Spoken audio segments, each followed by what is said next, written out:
Yadadri thermal విద్యుత్ కేంద్రం నిర్మాణ పనులకు బ్రేక్ పడింది. పవర్ ప్లాంట్లపై ఆధిపత్యంతో పాటు ఇక్కడ పనులను తమ అనుయాయులకు ఇప్పించుకోవడానికి స్థానిక ప్రజాప్రతినిధి మరో కీలక ప్రజాప్రతినిధి చేస్తున్న ఒత్తిడితో పనులు నిలిచిపోయాయి.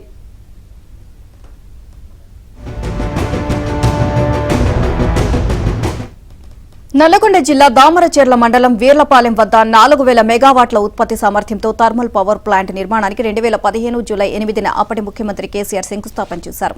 ఇందులో భాగంగా ఒక్కొక్కటి 800 మెగావాట్ల సామర్థ్యంతో 5 యూనిట్లను నిర్మించాల్సి ఉంది.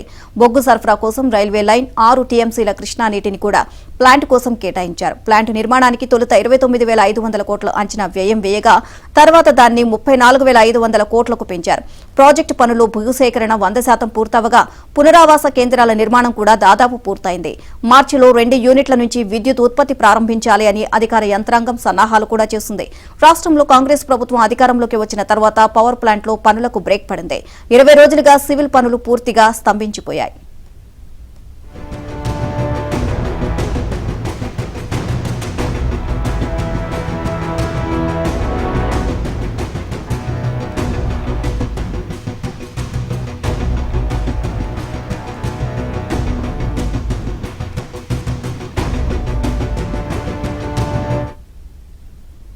నిజానికి పవర్ ప్లాంట్ ప్రధాన కాంట్రాక్టు సంస్థ BHEL దీనికే జెన్కో కాంట్రాక్ట్ ను కట్టబెట్టింది. BHEL దానిని పనుల వారీగా 20 వరకు సంస్థలకు సబ్ కాంట్రాక్టుకు ఇచ్చింది.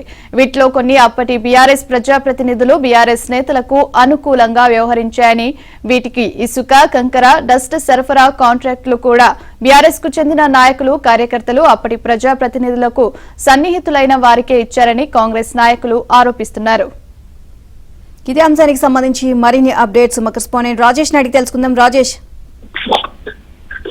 మొత్తానికి తెలంగాణ గవర్నమెంట్ 10 ఏళ్ల పాటు అధికారంలో ఉన్న సందర్భంలో అనేక రకాల ఇష్యూస్ ని ఇప్పటికే కాంగ్రెస్ ప్రభుత్వం ఐడెంటిఫై చేసింది. దానిలో భాగంగా యాదాద్రి థర్మల్ విద్యుత్ కేంద్రంపై కూడా కొన్ని విమర్శలు అయితే వినిపిస్తున్నాయి. వాస్తవానికి మార్చిలో జరగాల్సినటువంటి 2 ప్లాంట్ల నిర్మాణం కావచ్చు, ప్రారంభోత్సవంలో కావచ్చు తీవ్ర స్థాయిలో జాప్యం జరిగినట్టు కూడా కాంగ్రెస్ ప్రభుత్వం భావిస్తా ఉంది. ప్లాంట్ కాంట్రాక్ట్ సంస్థలో భాగంగా టీఆర్ఎస్ ప్రభుత్వము ఆ పార్టీకి సంబంధించినటువంటి సన్నిహితులకు మాత్రమే ఆ కాంట్రాక్టులు ఇచ్చినట్లు కూడా కాంగ్రెస్ ప్రభుత్వం అనుమానిస్తుంది.